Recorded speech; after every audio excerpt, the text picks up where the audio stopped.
নবী বলছে, কোন বান্দা জমিনে যখন কোনো নারী পুরুষ জিনা করে, বেবিচার করে, তো আল্লাহর প্রেস্টিজে, আত্মসম্মানে, আল্লাহর গায়রতের মধ্যে সবচেয়ে বেশি আঘাত লাগে।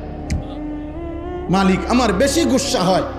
মালিক আমার বেশি রাগ হয়। এই জন্য গুসার কারণে নবী বলছেন, আল্লাহই তো বিধান, এই জন্য বলছে, বন্ধু বন্ধু